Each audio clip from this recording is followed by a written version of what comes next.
নমস্কার সবাইকে। আজ নিয়ে এলাম ষষ্ঠীতে কল্প আরম্ভর ব্লগ।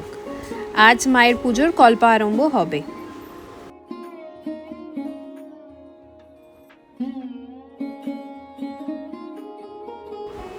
এই যে ভোর সকালে দাদা জোগাড় শুরু করে দিয়েছিল। প্রথমে কল্প আরম্ভর ঘর সাজানো হয়ে গেছে, আর এইদিকে ষোড়শ উপচার গোছানো চলছে। আজ লাগবে দুটো ষোড়শ উপচার, একটা চণ্ডীর জন্য আর একটা মা দুর্গার জন্য। এইদিকে আরও বাসনপাত্র গোছানোর জন্য রেখে দেওয়া হয়েছে। এইদিকে এবার শুরু হলো নৈবেদ্য সাজানোর কাজ। আজ দিতে হবে দু জায়গায় নৈবেদ্য, দুটো প্রধান নৈবেদ্য, দুটো পঞ্চদেবতার, একটা গুরুদেবের নৈবেদ্য আর 5টা ফল দু জায়গায়, আর ভুজি। ওইদিকে পুষ্পপত্র সাজানো হয়ে গেছে, দেখুন কি রঙিনী না লাগছে। এইদিকে অর্ঘ্য সংকল্প মাসভক্ত বলিও গোছানো হয়ে গেছে। পঞ্চপ্রদীপ, পুষ্পপত্র, সাদা চন্দন, লাল চন্দন, পঞ্চশস্য, তিল, আতপ চাল সব দেওয়া হয়ে গেছে।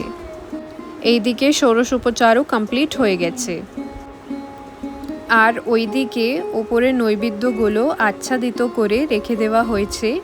এই যেই জায়গাটা দেখছেন এটা হলো মায়ের ভোগের ঘর। আর এই উনুন যেগুলো দেখছেন এগুলো সব আমার ঠাম্মা করেছে নিজের হাতে। এবার সব জোগাড়গুলো ষষ্ঠীর তলায় নামিয়ে দেওয়া হয়েছে। আর ওইদিকে ঠাকুরমশাইও চলে এসছেন।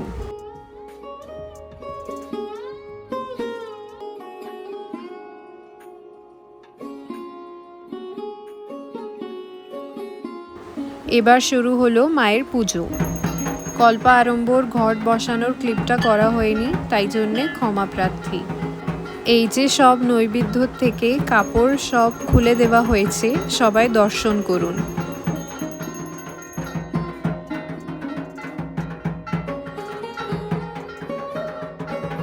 আজকে আপনাদের কল্প আরম্ভ কী আর কবে করতে হয় এই বিষয় নিয়ে আমার যতটুকু জানা তাই নিয়ে বলবো। প্রথমেই বলি কল্প আরম্ভর শব্দের অর্থটা কী। কল্প মানে হচ্ছে কিছুর একটা পবিত্র আচার, আর আরম্ভ মানে হচ্ছে কিছুর সূচনা। এই হয়ে গেল কল্প আরম্ভর শব্দের অর্থ।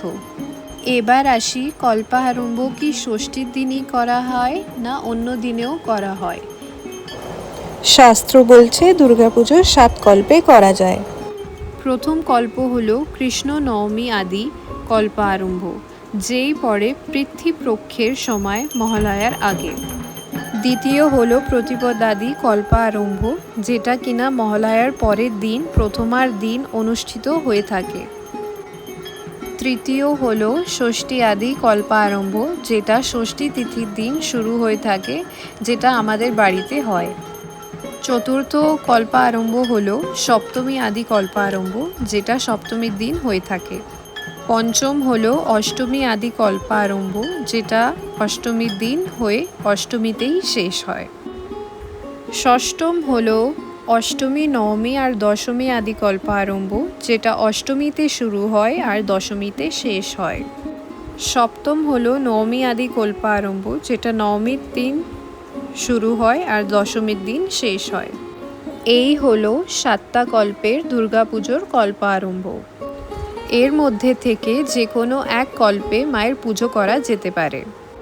এইটুকুই আমার জানা ছিল। যদি কোনো ভুল বলে থাকি আমাকে জানাবেন কমেন্ট করে। ভুল হয়ে থাকলে ক্ষমা প্রার্থী। এই যে এখানে দাদা সংকল্প ধারণ করছেন, দুর্গাপুজোর বেশিরভাগ দাদাই ধারণ করে।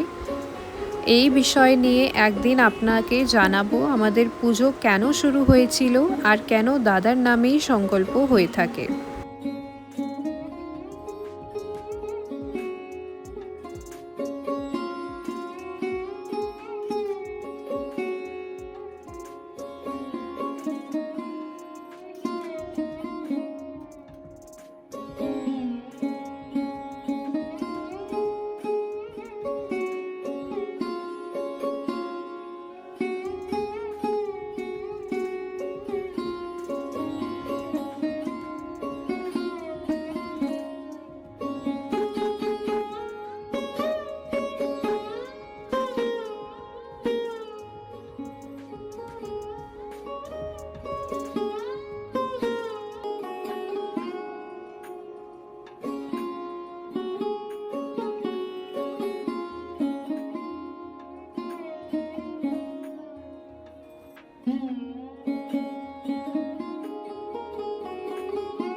এবার চলছে মায়ের ষোড়শ উপচার পুজো।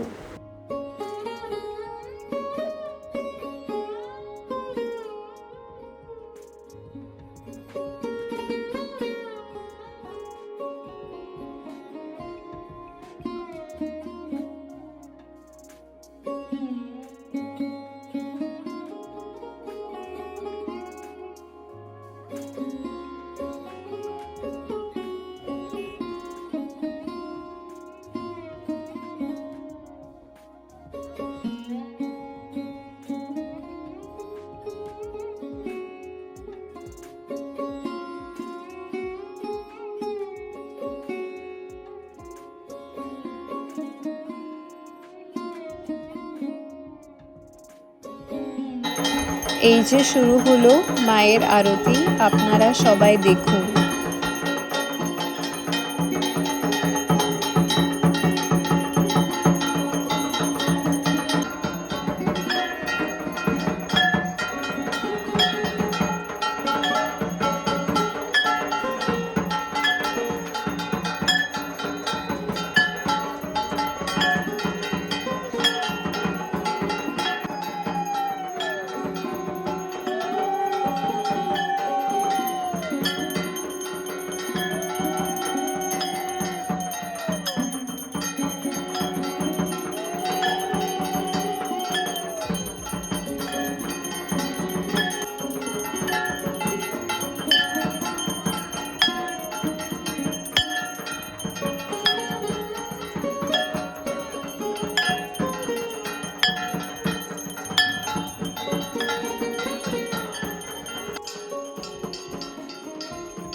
আজ এই পর্যন্ত, আবার দেখা হবে পরবর্তী ব্লগ নিয়ে। লাইক, শেয়ার, সাবস্ক্রাইব করতে ভুলবেন না, আর কমেন্ট করে জানাবেন আপনাদের কেমন লাগলো। ধন্যবাদ।